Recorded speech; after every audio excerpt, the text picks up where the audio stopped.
good evening, and welcome to SuperCars NZ. This is our MRP GT3 Championship.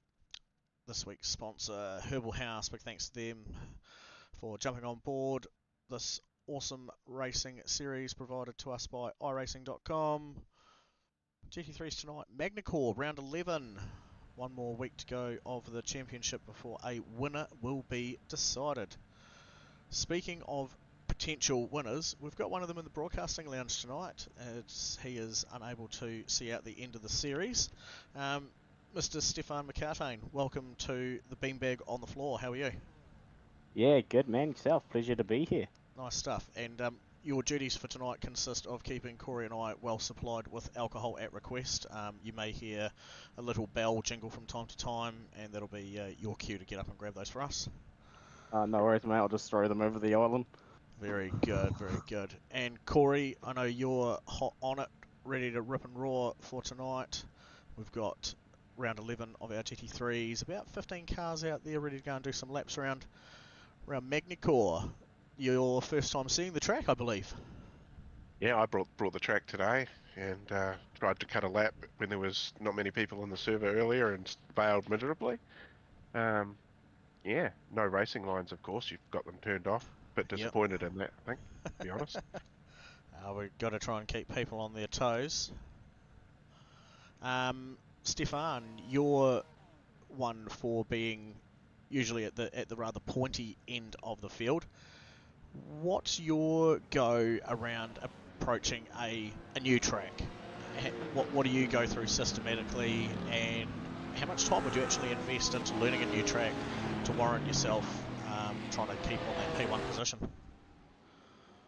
Normally if I'm sort of buying the track the night of, I'll use as much practice time as I can within the session. I don't normally go on track before the practice session, so I know I'm practicing in the correct track state, weather, etc.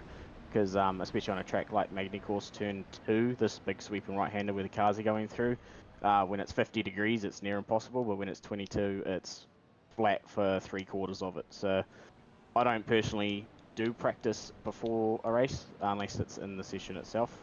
But generally I'll go around about a 3/4 lap track pace and just find my braking markers, and then from there just work on finding that limit. Normally it results in a lot of spins and a lot of crashes, but Yep. eventually it comes together. Oh, awesome. Oh, no, thanks for that wee insight there. I've got up on there at the moment, obviously the cars are just tutoing around. It won't be too long before the safety car pulls in. Or are they doing the full course, did you say?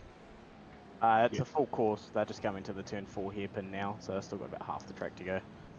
Oh, nice. So we've got back on board with us tonight after a bit of a sabbatical from the majority. The majority of the season is Christian Manson. He's come out as part of the Fast Lane All Ports. Actually, it's Fast Lane Hartley's sponsored Porsche there, and he's taken out P1 there tonight. Your probably biggest competition throughout the series, Mackenzie Stewart, he's sitting back down there in P13. Yeah, it's a little bit uncommon, I would suppose, from the defending champ. He's always been there or thereabouts in the races I've been in. I think he did have a couple of not so good ones at Sebring and Hungaroring, which, to be fair, this track is very similar to Hungaroring. Yep. It's pretty hard. It's very flowy, and I know the Ferrari that he's in doesn't like flowy tracks. It does like to lose the rear on corners where you've got a trail brake. Yep. It's much better at the stop-start sort of, I don't know, like Long Beach sort of tracks where it's just stop-start, point the car. Yep. So it could be a car thing, or it could just be he hasn't had a lot of time to practice as well, and he'll just easily use the race as practice, trying to make his way back through with a bit of pit strategy. Nice. Yeah, so there is obviously very, very dynamic balancing differences between the cars. Would you say this track would be more suited to the likes of the Porsche, the Merc, or the Beamer as over top of the Ferrari? I'd definitely put the Lambo and the Beamer as the top two cars, just from seeing what I saw in officials and a few setup shops that I am a part of. They were definitely the top two cars. Porsche wasn't far behind, but it's a little bit sketchy through the two fast chicanes compared to the other two. and Ferrari was probably the second worst car, apart from the McLaren, which was the worst. And we don't often speak of that kind of car, do we? No, we don't. Oh, and they're off. Christian has gone off with an absolute flyer. I think he's caught a lot of people out unaware there, and the pace car's come in, and he's already roared away to nearly a second gap over Blake Grenhall there. Yeah, absolutely, and that's sort of a bonus of being P1 is they got the super tight chicane, but the green flag from iRacing doesn't wave till pretty much you're on the start-finish line, so you can gun it at that apex and do what he's done and gain a big lead. But the beam, as you see, there's very strong down this back straight, so that's sort of where it gains. And if Blake can stay with Christian here, I reckon Blake will be able to drive past him in a few laps time. There we go. Looking a bit further back, we're just trying to bring Mackenzie Stewart into scene because he's now about to wrap up what could be Marty Mitchell. But as you see, just trying to get through as part of these sections of the track here. There's still some quite gnarly curbs out there. They're certainly taking an effect on the newer model GT3s. They don't like bouncing over them much at all.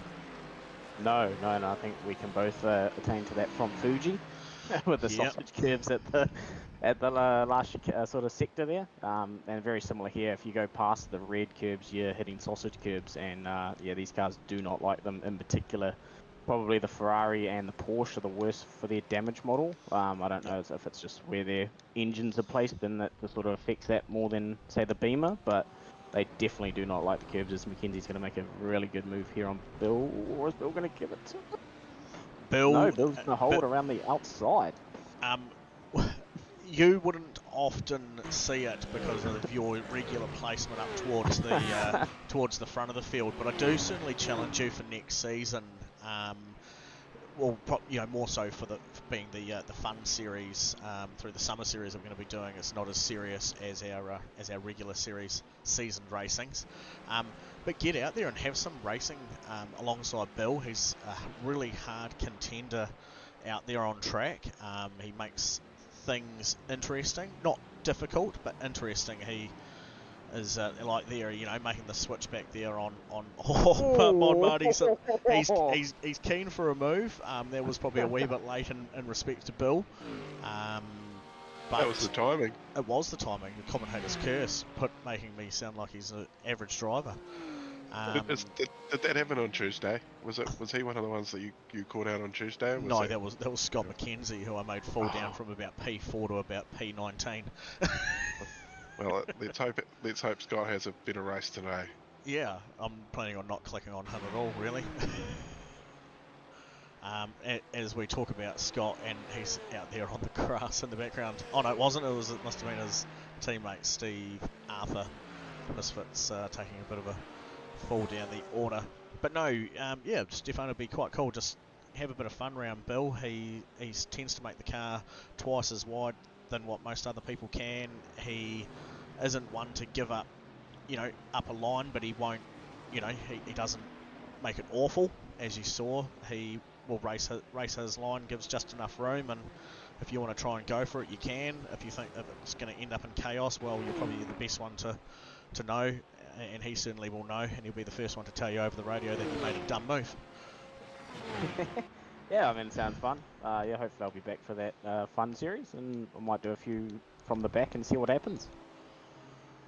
So, well, let's have a look and see what's happening up here, because there's some battles now taking place between Mackenzie Stewart and Christian Jenkins there, and Mackenzie now just finding himself inhibited a wee bit by Brendan Brownie, who's still out there doing his thing. Lap 3 so far for Brendan. We'll see if he gets through to the end. Corey bringing us the cool view of Mackenzie on the hunt across the rear bumper down there on the picture-in-picture below. And right through the rear bumper as well by the look of it. Yeah, the difference in some of these cameras compared to what we've got to play with in the V8s.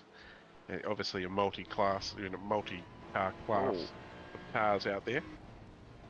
Yeah, and Brendan just decided to shortcut that chicane, so I'm sure iRacing has given him a pretty hefty slowdown, although he's not given it up, so maybe he got away with it. Maybe that's the wee secret. Yeah, just shortcut the track, make it shorter. So Mackenzie's actually got his hands full in respect to what's happening here at the moment, because he's battling with a battling with a car who obviously not as quick as the cars at the front, and have different braking points, aren't able to be able to have some of that follow through speed through some of the corners as what the likes of yourself and him are able to achieve. Do you find it frustrating, or are you able to put yourself into a mental position where you understand and respect that, and you're almost pre-anticipating that that's the way it's going to be, or do you still find yourself caught out by this from the majority of the time? It really comes down to the sort of track. Around Magny Course, it is very flowy, so you're sort of not expecting cars to sort of do the stop-start sort of into the braking zones, except for maybe that last little chicane and hairpin area. I've done a lot of GTP or LMP1 sort of endurance racing, so I'm very used to the getting around slower cars sort of mentality. Yep. So personally for me, I always try and set it up for a straight. I know a lot of people will hate this, but I'm a very big headlight flasher if I'm going to go for a move on a slower car. I won't just do it behind them on the straight sort of thing. I'll be saying, like, I'm going for a move, you can either cut me off, but I'm sending it sort of thing. Headlight so they know, flasher. the other cars know what happened, know what's going to happen, and it's just up to them whether they want to cut me off, defend me, do what they want, but I'll never take someone out. I'll go for a gap if it's there, or if they decide to defend, I'm going around the outside. Either way, I'm making a move, but most of the time I'll try and set it up for a better corner exit onto a straight. It's just the easiest way to get around it, or if it's into a big braking zone, I'll just go that little bit deeper and see if I can still make the apex without impeding him too much. Nice. That was good bit of insight there, and I suppose that's the that can make a wee bit of a difference is when you race in those crossover championships or the multi-class championship racing, where obviously you do have a very wide, a very significant difference of balance of power between cars that are out there. I know for myself from competing in those as well, is it certainly makes you very aware of being quick at learning how to read your data sheets on how close cars are, or being very good at driving, looking forward with one eye and one eye on your mirror. Yeah, that is. Interesting fact is I don't actually use the iRacing virtual mirror. It's probably just because of my in real life racing sort of experience. I'm used to looking in a side mirror sort of thing. Yeah, because you can't see out the back of most race cars, especially open wheelers and stuff. You have to use your side mirrors. So and that's obviously where your background of racing comes from. Yeah, it does. Once you got out of the go-kart and you couldn't literally look over your back shoulder, you had to rely on the two tiny little mirrors that are shaking up and down at a million jillion miles an hour. Yeah, pretty much. Yeah, so it was. I can see something, but I don't know if that was a parked car or not. Oh well, commit, turn in. Yeah, pretty much, and then you're around the other way, and you're like, oh, it was a car. Okay, cool.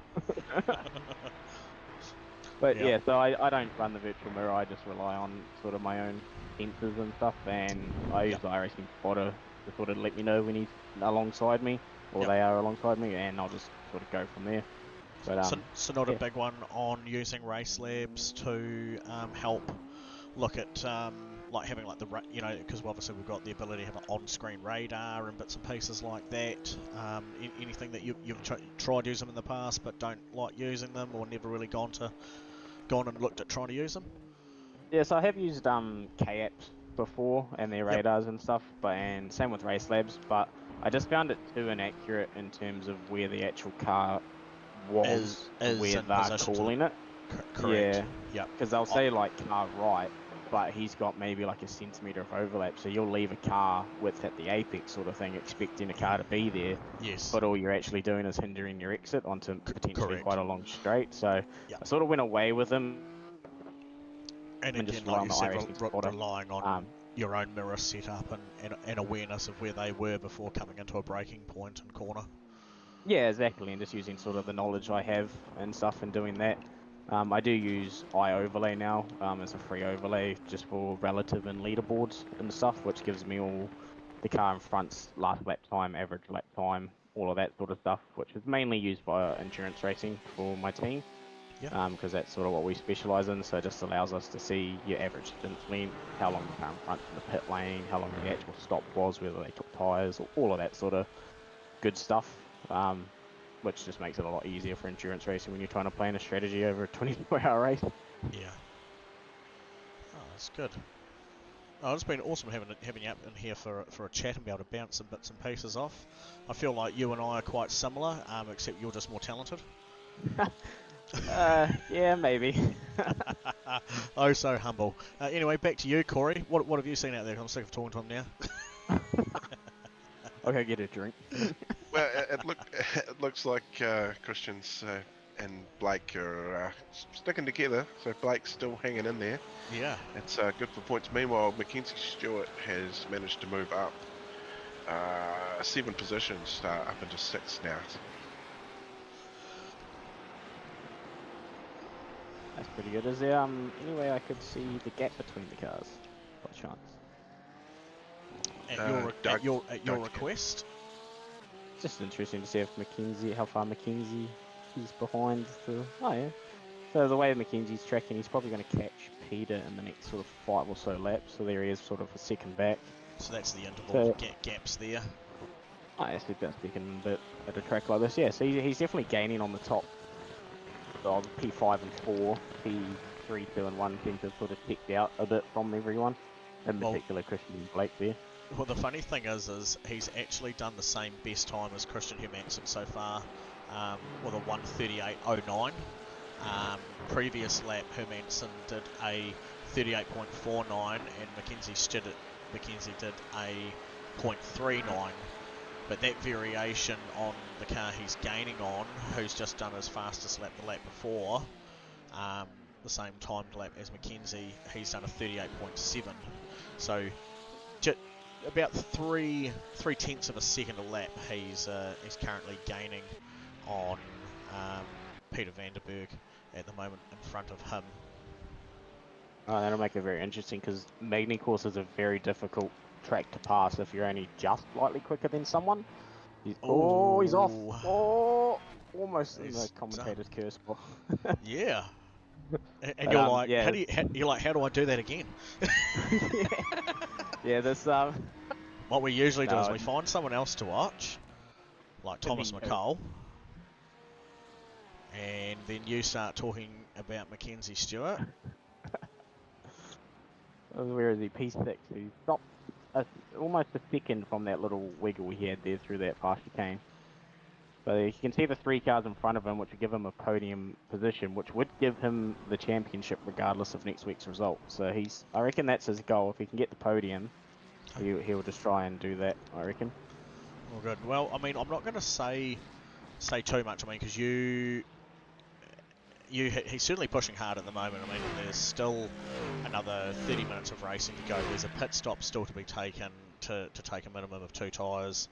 That's got to be done before the 30-minute mark. We've seen him already run into an issue whilst trying to pass another car earlier on that then ended up in the grass. Our angle on that view wasn't that great, but there's potential there. There could be penalty points around it, depending on whether it was malicious, whether there was enough racing room given, da-da-da-da-da. You know the hand down on that one. Yep. So the race is still very young at this point. It's certainly far from over, and there is next week to be run still too. With Christian jumping in tonight, he obviously can make a bit of a bracket on how those points are split and divvied up. But Blake Grenhall was the one who was sort of knocking on the door in 3rd spot, and I remember you saying earlier during the practice that he needed to finish 3rd or better to potentially look at making a gain on Mackenzie, or at least towards yourself. Yeah, so currently the championship stand points have myself leading, and Mackenzie Stewart 95 points behind me, and Blake 130 behind me. So there's only, what's that, 35 between Mackenzie and Blake. And so the way with the point structure is if Mackenzie still has a drop round of 39 points, if he decides to not show up for next week, which is equivalent to 12th position. So if he gets, what would that be? He needs to finish. Was it It'll like be sixth or better? Yeah. So if he finishes 6th tonight and doesn't show up next week, he would lose the championship to me by 1 point. Right. So he needs to finish 5th or better tonight, and he will definitely beat me regardless of the result next week. Blake being, that's a send with good move in the end though there. And if Blake, Blake's 130 behind me, so he needs to finish. He needs a second and a third between the two races to pass me without a countback having to be done on finishing positions and stuff. So if he can finish second tonight, he's only got to get a podium next week, and depending on obviously the overall points in the end of this race, Mackenzie currently would win the championship as it stands, with him not showing up next week. But then Blake would then, if Blake would then win next week and Mackenzie doesn't show, Blake would win the championship. So there's a lot to play out, and we won't really know until this race is finished as to how it's going. And I suppose, like, there was probably some smart cookies at home that were trying to take on board what you were saying there, and it just proves, I think, the point of what I said before. Like, it's still, as far as saying we're round 11 of 12. It's still early days, so there's still so many variations of possibility that could play out on who finishes first, second, and third. Oh, 100%. And the pit entry and pit exit here are criminal for penalties. It's very easy to speed into this because of the way the pit exit is off just before that last chicane. People are used to sort of slowing down, so they'll go a bit faster, but as soon as you come around that little kink into the pits, the pit cone's right there, so you can't actually see the pit cone. So if these the drivers haven't done their practice pit stops or entries, there's a good chance we'll see some penalties playing out.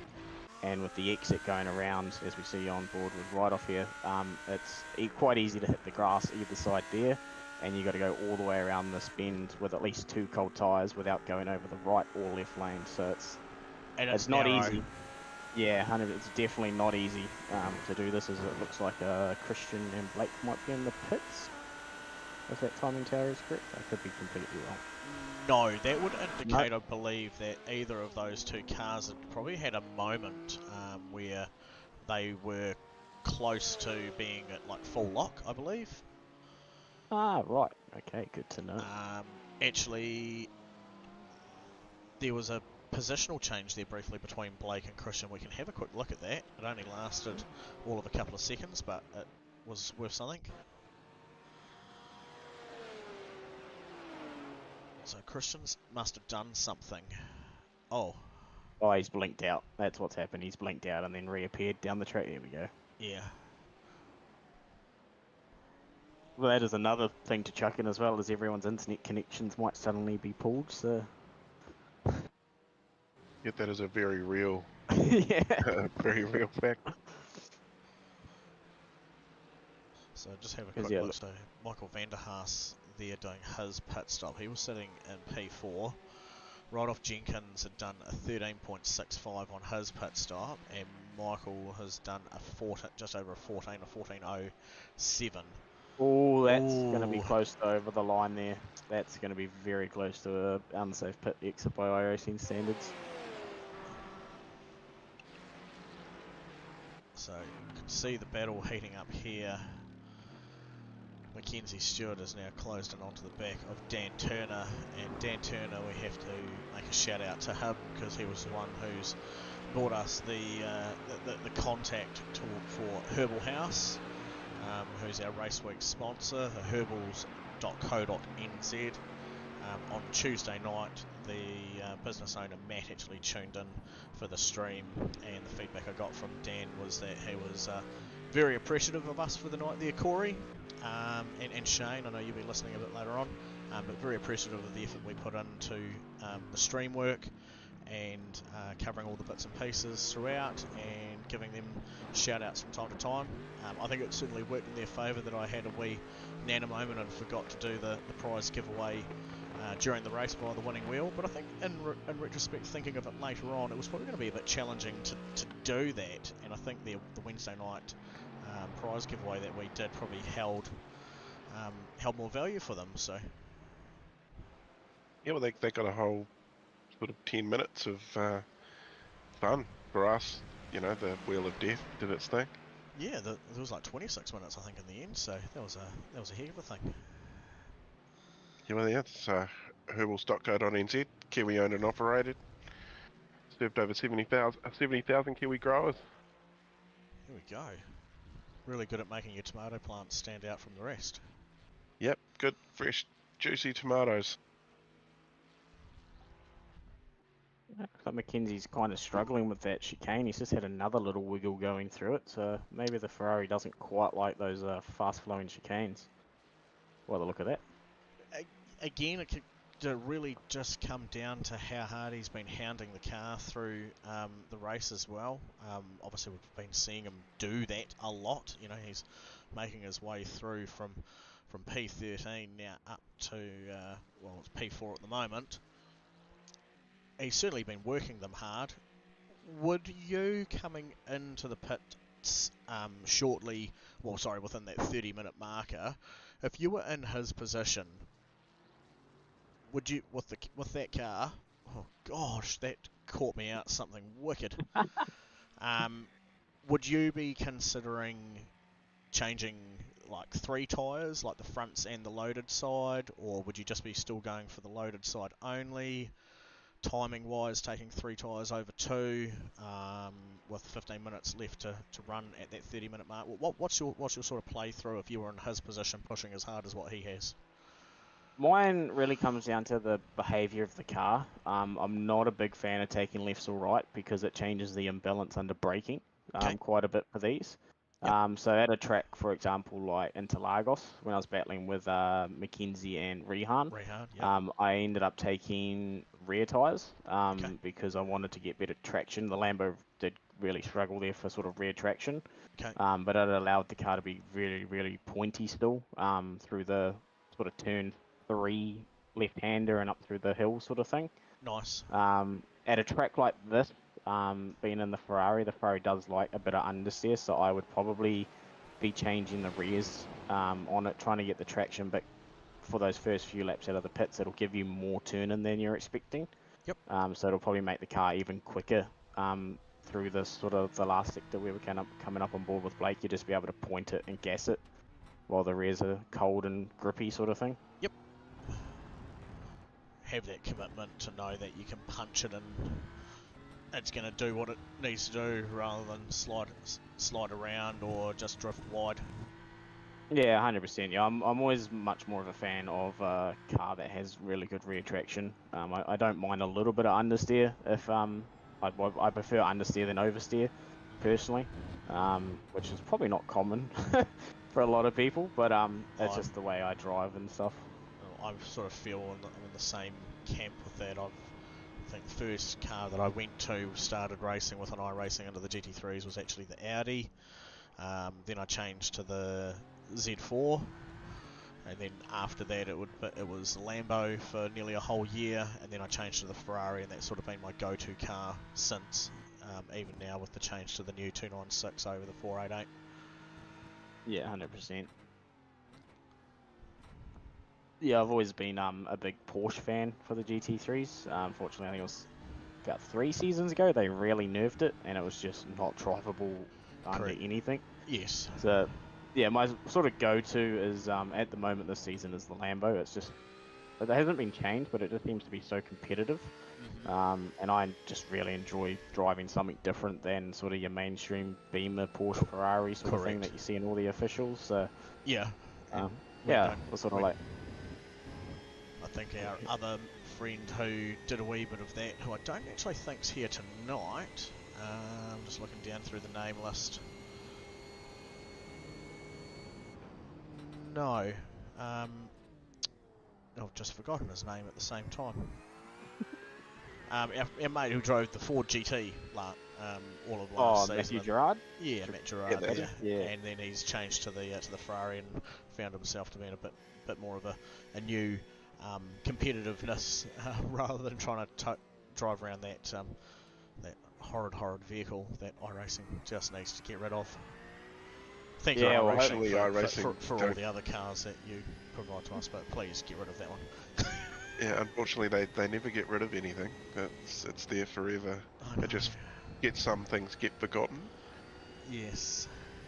It does sound like they might be bringing in the new Ford Mustang GT3 pretty soon.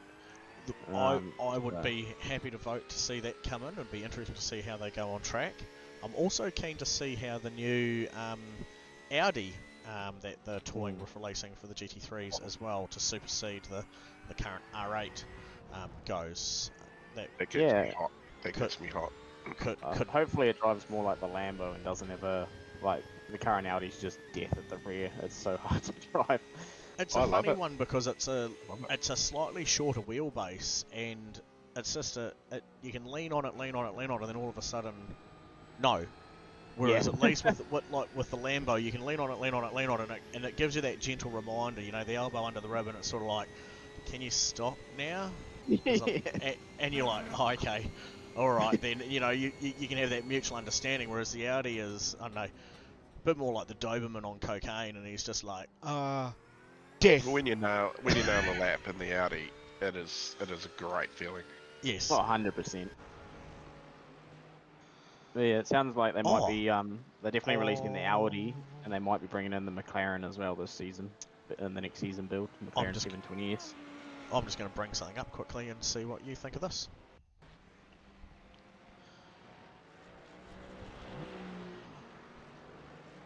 Because it might have just been the way I looked at it out of the corner of my eye, but Misses his pit pay, goes up on jacks. yeah, he reversed up. Yeah, probably would have cost him a good second. So that might give Blake the overall lead. Blake's also gone a lap longer, so that's going to make him quicker, so he'll probably get the overcut. So there's a good chance that, yeah, once these pit stops all fold out, and the boys will be in pretty soon, because they've only got 3 minutes until that pit window closes. So they might be able to go one more lap as a maximum. It's about a minute 40 lap time. So that'd be what they got to be going over the line with 28:20 as a maximum. So yeah, they'll get one. They can go one more lap if they wanted to, or else they'll be breaching that 30-minute rule. I mean, you were the one who had me on panic stations in the last race as to whether or not I thought you were aware of the message or whether you'd received it or not. And I was actually, I'll admit it, I was getting a bit stress kittened over it because I knew that you were in the predicament of what you were in, and I was thinking, what a horrible way to sort of round things out to the season, for me to have to go through and manually slap you with a fail to get in pit lane by the 30-minute mark. I was right then and there about ready to hang up my hat and say good day to the thing. I don't think I could have done anything worse. Yeah, that was very. I think I got in with about 12 seconds to spare it into Lagos off memory. Yeah, only like 12 seconds. I was fucking, yeah. Yeah, that's 3 corners. She's mint, mate. It's all good. There we go. It'll be very tight. Blake's actually lost out on the pit stops there, so I wonder if he's been longer in the pit lane there. No, not by much. And as you see him come back round, he's still just there. So Christian's time was a 14.9, and Blake's was a 14.83. So all in all, he actually had a slightly faster pit stop. And Right. Blake is now behind. Is it? No, that's not Steve. I think it's Wayne Dan Turner. Wayne Hartnell there in Wayne P10. Hartnell. So that'll be back marker for Blake. Yes. Right. And has Mackenzie jumped up to 3rd overall, has it? So he Yes, is he has. just sitting there in 3rd and got the time marker there. So he's 6 seconds away from 7 seconds away from the back back of Blake's car, and you can see that difference as they go through these sections of corners here. Can So go Mackenzie's off done well there to jump Dan and Michael in the pits. It's yeah. looks like Dan might have had a bit of a issue being a bit further back, being 10 seconds, but yeah. Well, yeah, again, Dan, his pit stop was 15.37 of a second, so up towards certainly the longer stops Yeah. as far as them. If I look down through that, looks like Mackenzie Stewart had the fastest pit lane one of 13.33.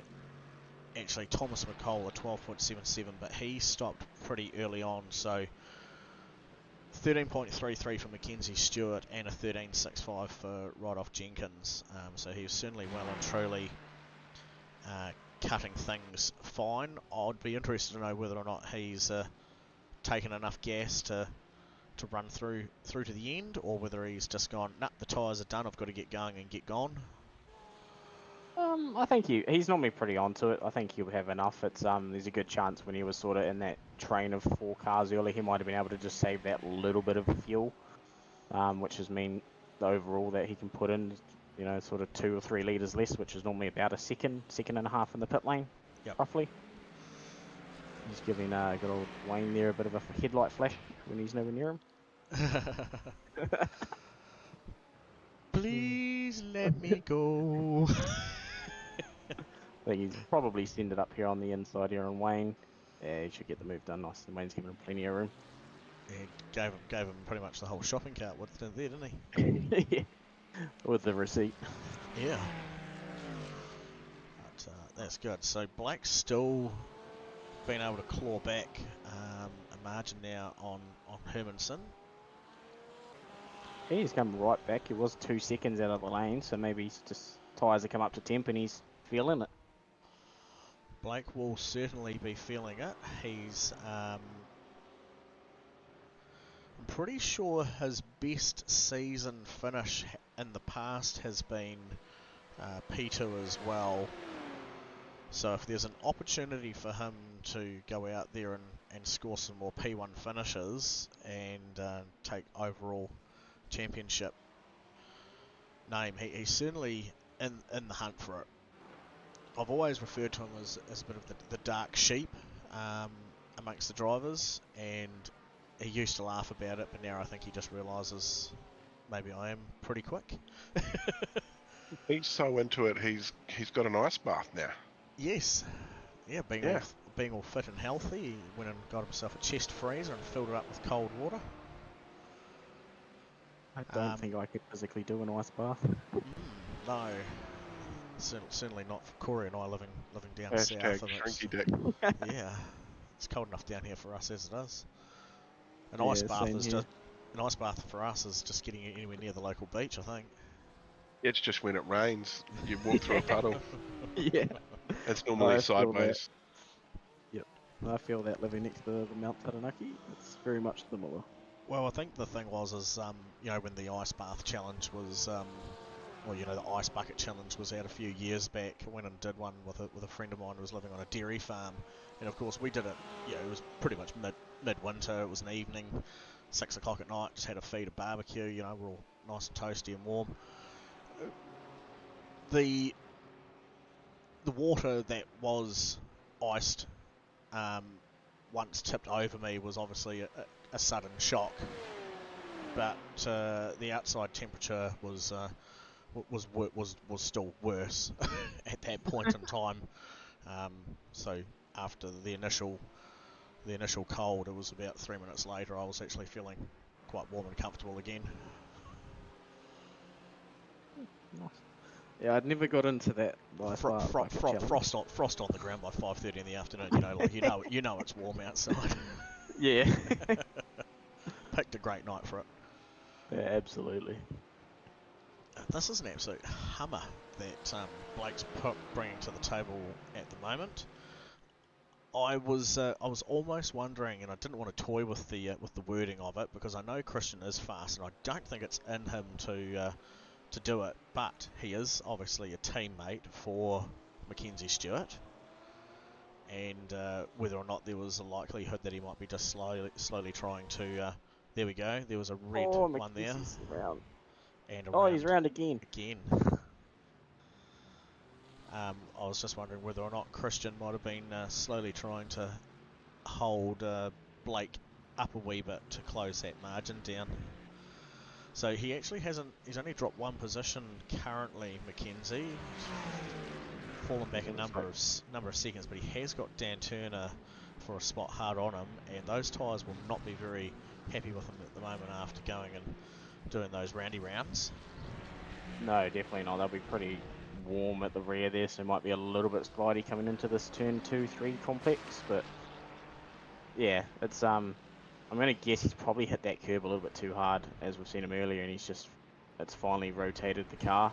Could have been down to what tyres he took in the pit stop there as well, but looks like Dan's would have fallen off, so I don't think he's gonna have a chance to make a move up here. But what we can do for you, Stefan, because I know you're interested, and I'm sure the others at home are interested to know how that all played out. I've got some data here. Mackenzie Stewart crash.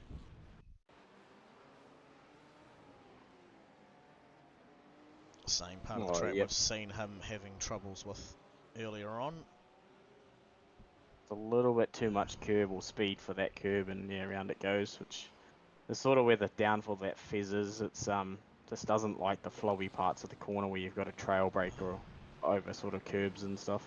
Yeah. There you go. We saw the rest, and not because I want to bring it up, but there was one just before that of Bill, Mr. Bill Kilger having a wee crash. So we saw him try and straight line a car before, after I was talking him up, or losing the rears there. A nice little drift. So not a crash as such, but certainly a significant loss of control of the car, and getting back underway. Probably losing about five seconds there worth of time. Just a normal driving Eltham. Yeah, you can say that. You get away with it. Yeah. Well, it looks like he has reappeared right in front of the leaders as well. So that could be he could play into it there a little bit, whether he's going to pull aside in the blue flags or hold his line. Bill is again. Oh, excuse me. Sorry, got the curse of the yawns now. It'll be Corey next. He'll let him go. He will basically, yeah. But he'll do it where he feels it's safe. He won't slow down the middle of a corner. No, he won't go through the most complex section of S section on the track and decide this is a good point to try and slow down and park my car on the left so you can go on the right, but now the corner's going to the right, so I'll go and move myself to the left and turn right through you. That's good. That sounds like that might have happened to you there, Doug. Not I think by it's happened Bill. to everyone. No. So you can see here he's actually lifted right off that, He's going to let them go. right Yeah. out of it. Yeah, Blake's definitely going to be wanting that P1 as well, because he had the same sort of battle with Braden last week at Watkins, where he finished about the same distance behind him. So I reckon he's wanting this P1 a bit more as well, obviously for the championship, but he wants to win, I reckon. He certainly does. There's no doubt about that. He certainly wants the win.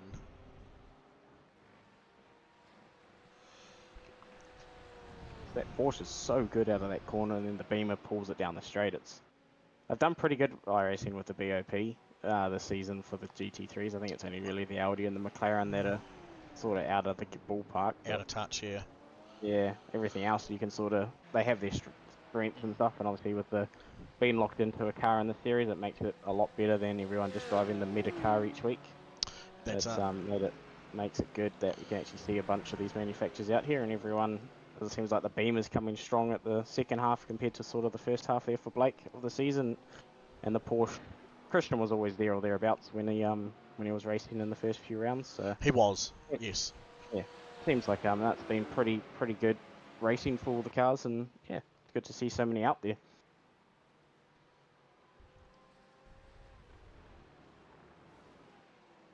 it certainly is good, and I know you were a wee bit you were wondering whether or not your. So I'll start this from the start. I know that you were not trying to aim for this particular prize, but you were certainly aware of its presence. And that's not the one that you've just recently claimed as part of the Endurance Series, which, congratulations, by the way, for taking that out before now you've had to take a wee momentary break. But you did score yourself the dash via MRP as the winner for the Endurance Series that was taking place in the GT3s.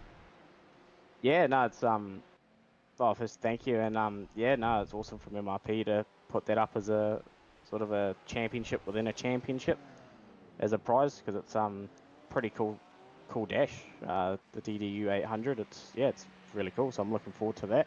Yep. And yeah, thanks again to MRP for their sponsorship for obviously this is the whole GT3 season, and I didn't actually know there was a prize for the Endurance Championship until it was awesome.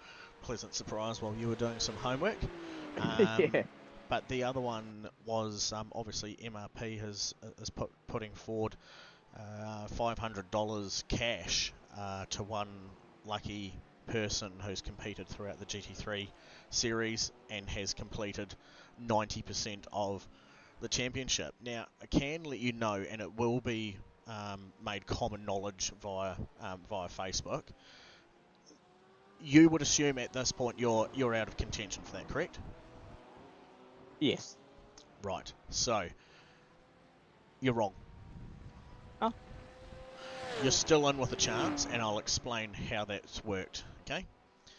Yeah, 90% of the championship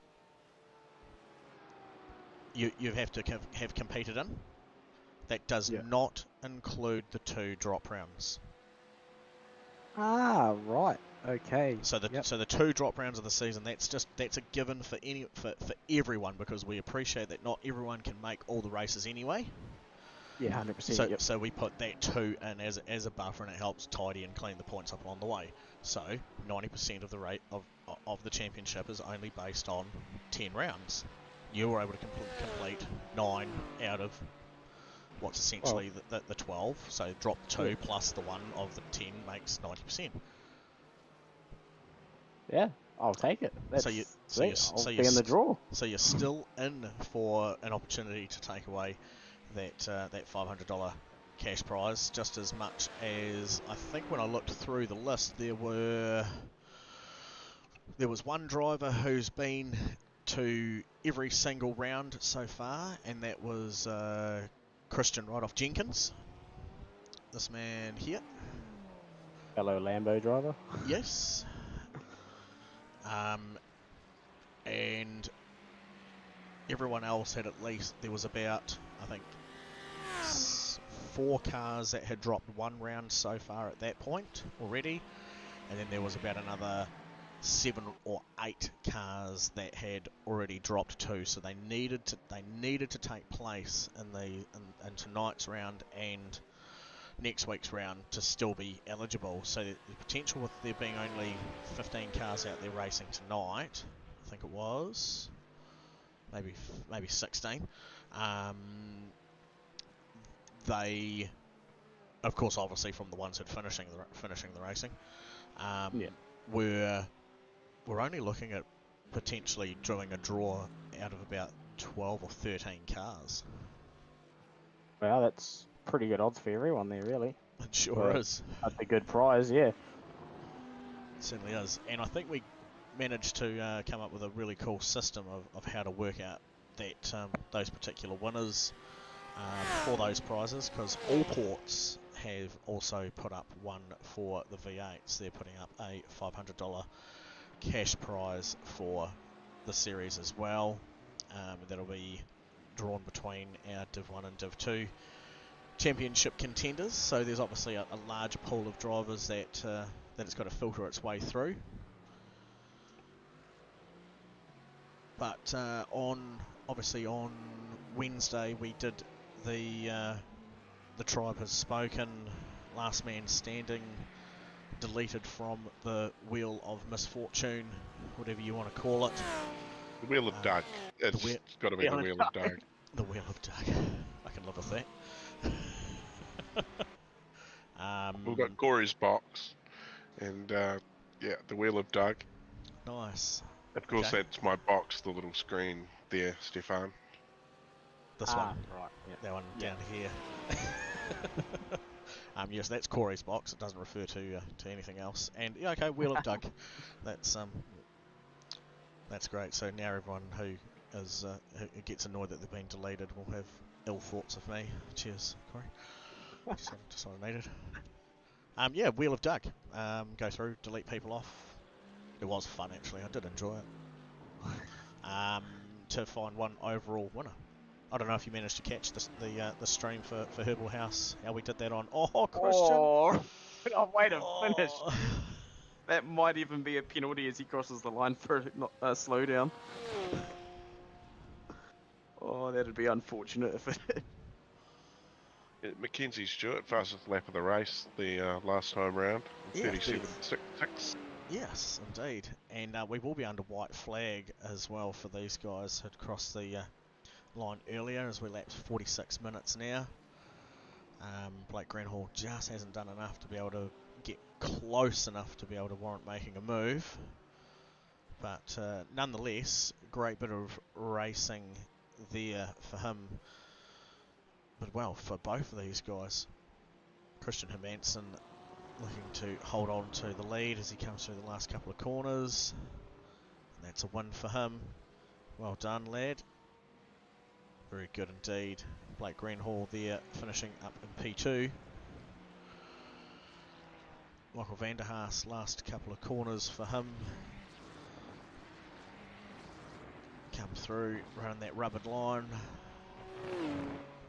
Spot number 3 for him. Mackenzie Stewart will be kicking himself that he had that spin earlier and was potentially unable to close on to the back of the Blake and Christian battle. But credit to him to come from spot 13 up to P4. Big effort. Dan Turner held on to 5th spot the whole way through the race and has done a mighty fine job to get himself to there. Thank you, Dan, and thank you for your help on getting us the Herbal House sponsorship there from Matt. That was great. Mr. Stonesy Eccleston Jared of the finishing at P6, up 10 from where he started from the last spot. There's right off Jenkins with what appears to still be a straight Lamborghini. And round it goes. Spot 7 for him, and Thomas McCall up also 10 spots coming through the final chicane there and across the finish line. Team West Racing, spot number 8 for him. Bill Kilger had finished in spot 9, and Peter Vanderberg is apparently quite happy with spot number 10. As Wayne would say, if you're inside the top 10 within the SuperCars NZ Championship, you're a pretty good driver. So Wayne Hartnell, big pokey sticky out tongue for you, and also to you, Marty Mitchell, who's still out there getting through the last of his lap. So, and this is what I like, you know, these guys still going through, getting their lap done, finishing up the race. Nice to see. There he is. Champy on for tonight, P1. Nice stuff. And there he is, Dan. Good to see those herbals.co.nz boys smoking it up after the race. Yeah, him and Tom McCall down there. Ferrari doing its thing. I always like seeing a Ferrari do skids. Oh yeah, yeah, listen to it bounce. Kill those valves.